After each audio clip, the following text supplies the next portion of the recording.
In the pre-dawn darkness of August 15, 1945, Tokyo lay in ruins. The sprawling capital of the Japanese Empire, once a symbol of modernity and military might, had been reduced to scattered neighborhoods separated by vast fields of ash. The acrid smell of burned wood still hung in the air from the previous night's fires. In the Imperial Palace compound, behind ancient walls that had sheltered emperors for centuries, a decision of unthinkable magnitude had already been made. Within hours, the voice of a living god would be heard by his subjects for the first time in history, and the words he would speak would shatter a national identity forged over millennia. But the true moment Japan knew the war was finished had not come with the atomic bombs. It had not arrived with the Soviet invasion of Manchuria. The real turning point, the quiet collapse of imperial will, had occurred in a series of desperate meetings over the previous 72 hours, in underground bunkers and palace chambers, where the architects of Japan's war machine finally confronted a reality they had spent 4 years denying. This is the story of those final hours, when an empire that had vowed to fight until every citizen lay dead upon the soil of the home islands instead chose survival over honor, modernity over tradition, and silence over the sound of swords. The summer of 1945 had brought Japan to the edge of annihilation. American B-29 superfortress bombers had systematically destroyed every major city except Kyoto, which had been spared for cultural reasons. The firebombing of Tokyo on March 9th and 10th had killed more people in a single night than either of the atomic bombs would claim. The Japanese merchant fleet lay at the bottom of the Pacific. The Navy, once the pride of Asia, consisted of scattered remnants hiding in ports, lacking fuel to sortie. The army, though still numbering in the millions, was dispersed across a crumbling empire, unable to concentrate forces or adequately supply those already in position. Yet the official position of the Japanese government remained defiant. Propaganda broadcasts spoke of the coming decisive battle on the home islands, where 100 million Japanese would fight as one, wielding bamboo spears if necessary, to defend the sacred soil. Military planners had drawn up Operation Ketsu-Go, an elaborate defensive scheme that called for waves of kamikaze attacks and fanatical resistance that would make the Americans pay such a terrible price that they would negotiate a conditional peace. The word surrender did not exist in the official military lexicon. The code of Bushido, the way of the warrior, demanded death before dishonor. But within the highest circles of Japanese leadership, a different conversation had been unfolding since at least the spring of 1945. It was a conversation conducted in whispers, in coded language, and always with an awareness that to speak too openly of ending the war was to risk assassination by fanatic junior officers who controlled much of the military apparatus. The question was not whether Japan could win the war. Everyone with access to accurate intelligence knew victory was impossible. The question was how to end it without triggering a military coup, without dishonoring the emperor, and without guaranteeing that the ancient imperial system would be destroyed by the victors. The clock was ticking, and everyone knew it. American forces were massing for an invasion. The Soviet Union, which had maintained neutrality in the Pacific while fighting Germany, was poised to enter the war. And new weapons of incomprehensible power had appeared on the horizon of military intelligence reports, weapons that could erase entire cities in a flash of light.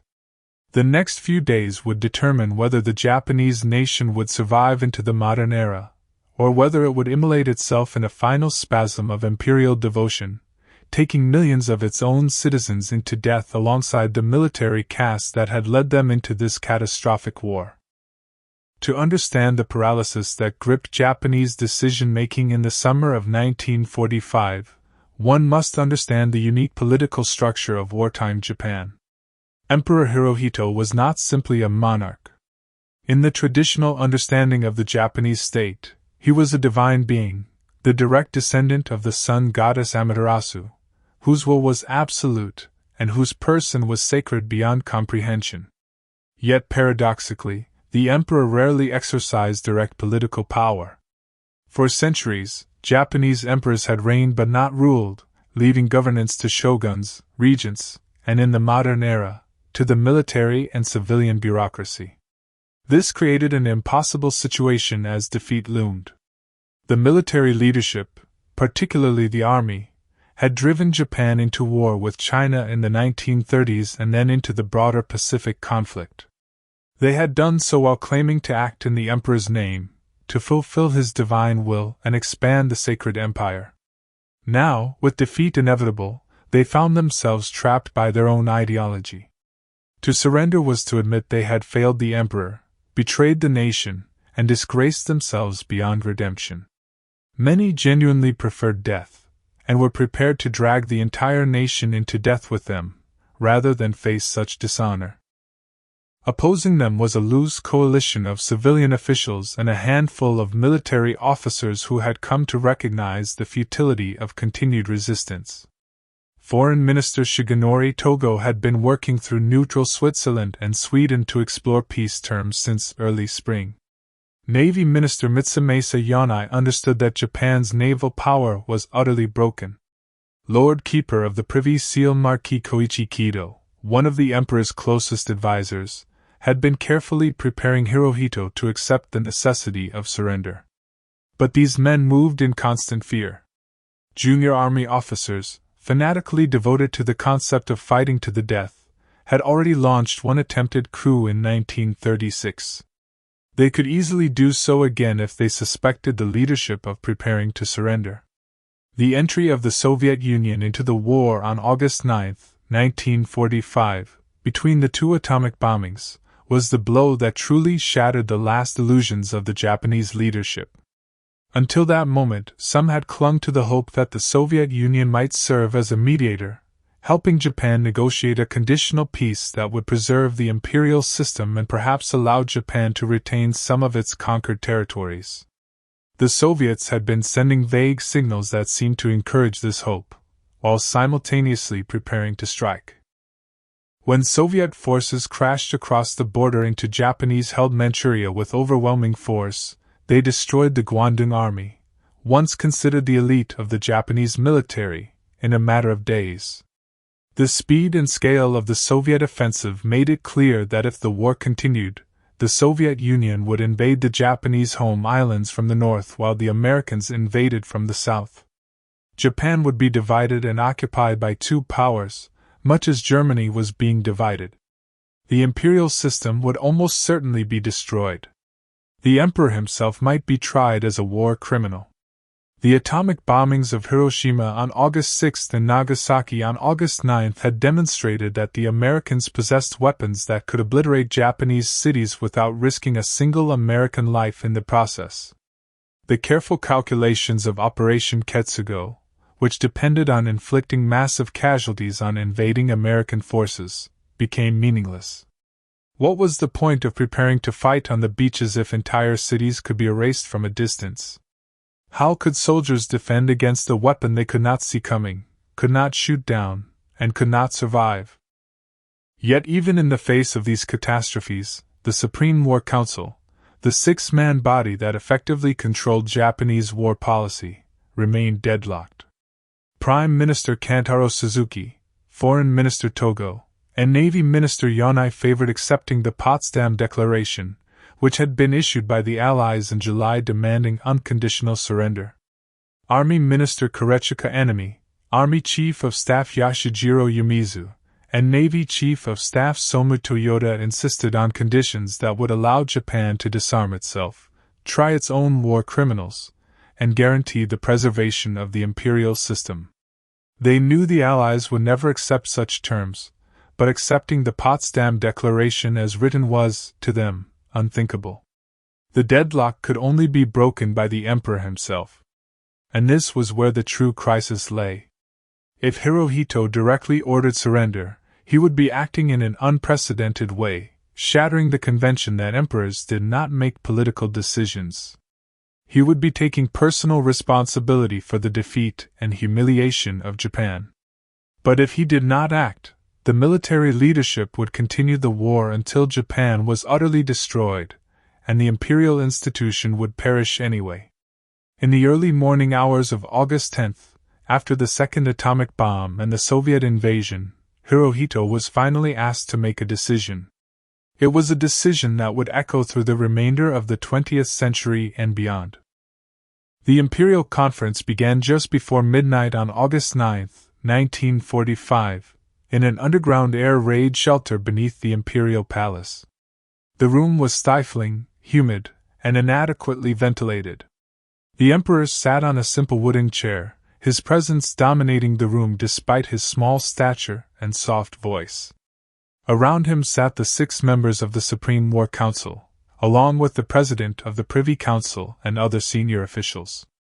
They had been summoned to resolve the deadlock that threatened to condemn Japan to complete destruction.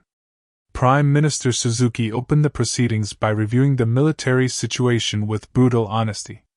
The home islands were under blockade. Food supplies were critically low. Industrial production had collapsed. The atomic bombs had demonstrated that America could destroy Japanese cities at will. The Soviet invasion had eliminated any hope of a mediated peace. He then asked each member of the Supreme War Council to state their position. The debate that followed revealed the chasm that divided Japanese leadership. Foreign Minister Togo argued passionately that Japan must accept the Potsdam Declaration immediately, with only one condition: that the imperial house be preserved. Every hour of delay meant more deaths, more destruction, and increased risk that the Allies would refuse any negotiation whatsoever. The longer Japan waited, the weaker its bargaining position became. Army Minister Anami, speaking for the military hardliners, insisted on 4 conditions: Japan must be allowed to disarm itself, must conduct its own war crimes trials, must limit the Allied occupation, and must preserve the imperial system. He argued that the home islands still possessed the strength to resist invasion, that millions of soldiers and civilians stood ready to die defending the sacred soil, and that surrender on Allied terms would dishonor not just the military but the entire Japanese race. The arguments went back and forth for nearly 2 hours. No consensus emerged. The deadlock remained absolute. Finally, Prime Minister Suzuki took an extraordinary step. He turned to the Emperor and asked him directly to make a decision. By doing so, Suzuki was asking Hirohito to break with centuries of precedent and exercise direct political authority. The room fell into profound silence. Emperor Hirohito rose from his chair. Those present would later describe this moment as the most significant in modern Japanese history.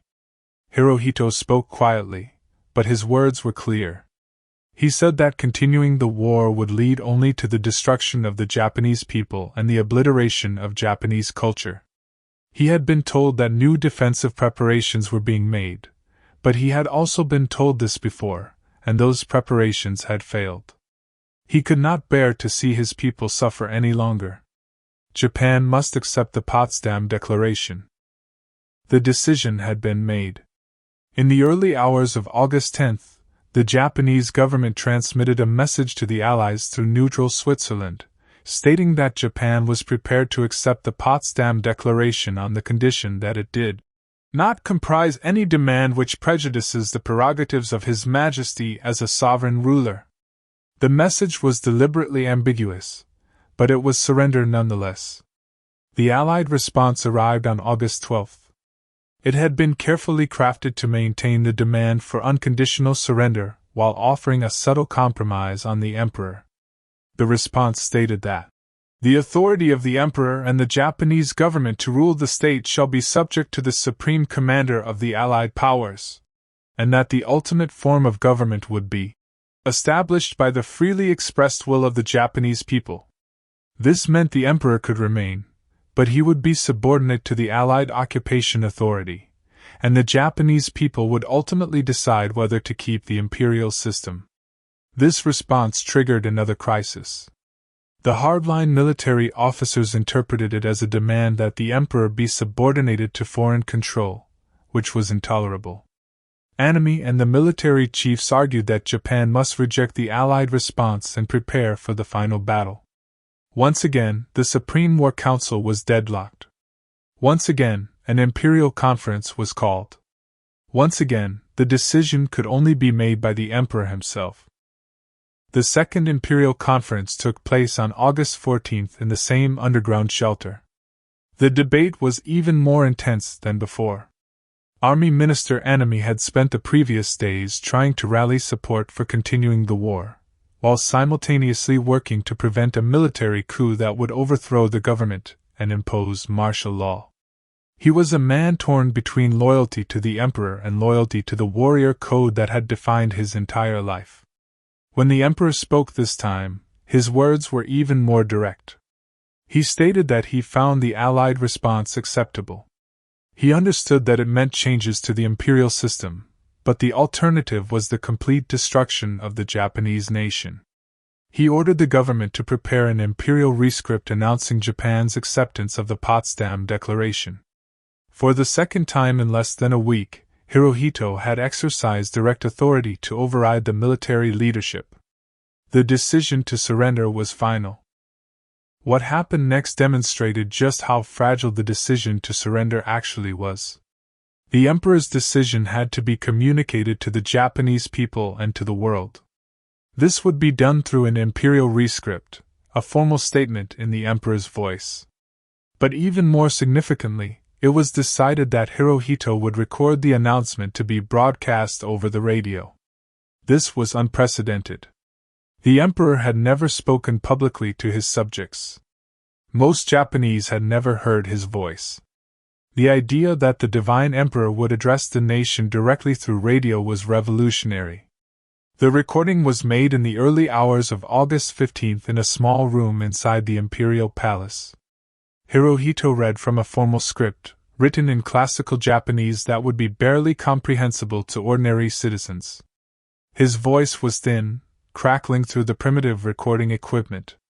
He did not use the word surrender. Instead, he spoke of accepting the joint declaration of the Allied powers and enduring the unendurable. The recording was completed, and the phonograph records were placed in a safe. But the hardline officers were not finished. Even as the recording was being made, a group of middle-ranking army officers launched a coup attempt. Led by Major Kenji Hatanaka and several other officers from the Army Ministry and the Imperial Guards Division, the conspirators believed they could seize the Imperial Palace, find and destroy the recordings, and prevent the surrender announcement from being broadcast. They would then issue orders in the Emperor's name to continue the war. The coup began shortly after midnight on August 15th. The conspirators killed the commander of the Imperial Guards Division when he refused to join them. They occupied the palace grounds and began searching frantically for the recordings.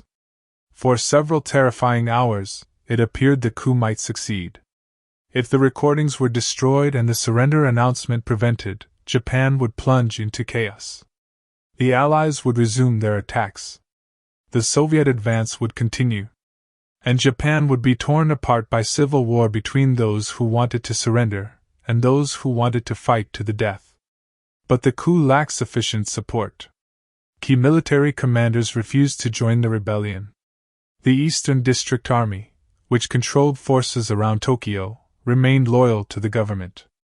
As dawn broke, it became clear the coup was failing. The conspirators could not find the recordings, which had been hidden in a safe in the Imperial Household Ministry building. They could not convince enough officers to join them. One by one, their allies abandoned the effort. Major Hatanaka, realizing the coup had failed, left the palace grounds. At dawn, he distributed leaflets explaining his actions, then committed suicide in front of the Imperial Palace. Other conspirators followed suit. Army Minister Anami, who had opposed surrender to the very end but had refused to support the coup, committed ritual suicide on the morning of August 15th, leaving a note that expressed his apology to the Emperor and his hope that Japan would rise again. At noon on August 15th, air raid sirens sounded across Japan. But this time, they were not warning of incoming bombers. Radio announcers instructed everyone to gather around radios for a broadcast of the utmost importance. In homes, factories, offices, and military bases across the Japanese Empire, millions of people stopped what they were doing. Many had never heard the emperor's voice. Some believed they would hear a divine sound unlike anything human. Others feared what message was coming. The broadcast began with static and crackling. Then came music. Then an announcer explained that the emperor himself would speak. And then, for the first time in history, the voice of the emperor was heard by his subjects. The voice was high, thin, crackling through poor recording quality and interference. The language was archaic, difficult to understand. But the meaning, eventually, became clear. The war was over. Japan had accepted the Allied terms. The people must endure the unendurable and suffer what was insufferable. Across Japan, different people reacted in different ways. Some collapsed in tears. Some stood rigid, unable to process what they had heard. Many did not immediately understand the formal language and had to be told by others that the emperor had announced surrender. Military units received orders to cease hostilities. Some complied immediately. Others refused, continuing to fight for days or even weeks until their commanders could convince them the order was genuine. The immediate aftermath of the surrender announcement revealed the profound psychological rupture that the decision had created in Japanese society. For 15 years, the Japanese people had been told they were fighting a sacred war to liberate Asia from Western colonialism, to defend the divine emperor, and to fulfill Japan's destiny as the leader of a greater East Asia co-prosperity sphere. Everything from education to entertainment had been oriented around the war effort. Children had been taught to die for the emperor. Workers had been told their sacrifices were bringing the nation closer to victory. Now, in a single noon broadcast, that entire narrative had collapsed. The war was lost. The military had been defeated. The home islands would be occupied by foreign troops for the first time in history. The emperor had spoken, and his words had authorized surrender. For a nation that had been taught that surrender was the ultimate dishonor, that death was preferable to the shame of defeat, the psychological impact was shattering. In the days immediately following the broadcast, Japan experienced an eerie calm. There were suicides, both military and civilian, as individuals who could not accept the surrender took their own lives. But the massive wave of suicidal resistance that many had predicted never materialized. The emperor had spoken. His divine authority, which had been invoked to justify the war, was now invoked to justify peace. The same cultural forces that had made the Japanese military so fanatically devoted to continuing the war now operated in reverse, compelling obedience to the decision to surrender. Military units across the Japanese Empire began the complex process of disarmament. In some locations, particularly in remote areas or among units that had been cut off from communication, fighting continued for days or weeks. Some Japanese soldiers, isolated on Pacific islands, would not learn of the surrender for months or even years. But the vast majority of Japanese military forces complied with the ceasefire. The invasion that American planners had expected to cost hundreds of thousands of Allied casualties and millions of Japanese deaths would never take place. The strategic implications of Japan's surrender reverberated across the globe. The Second World War, which had killed tens of millions of people across 6 continents and had lasted 6 years, was finally over. The atomic bombs, used only twice, had demonstrated a new form of warfare that would define the coming Cold War. The Soviet Union had entered the Pacific War just in time to claim a role in the post-war settlement, setting the stage for decades of tension in East Asia. For Japan itself, the surrender marked the beginning of a transformation more profound than anyone in August 1945 could have imagined. The American occupation, under General Douglas MacArthur, would reshape Japanese society, politics, and culture. The military would be dissolved. The Zaibatsu economic conglomerates would be broken up, then later reconstituted in new forms. Women would receive the right to vote. A new constitution would be imposed, declaring that sovereignty rested with the people rather than the emperor, and announcing war as an instrument of national policy. Emperor Hirohito himself would undergo perhaps the most dramatic transformation. On January 1, 1946, he would issue another rescript, this one declaring that he was not divine, that the ties between the emperor and his subjects were not based on mythology but on mutual trust and affection. The living God would become a constitutional monarch, a symbol of the state rather than its absolute ruler. He would remain on the throne until his death in 1989, becoming the longest reigning emperor in Japanese history, presiding over Japan's transformation from defeated empire to peaceful democracy to economic superpower.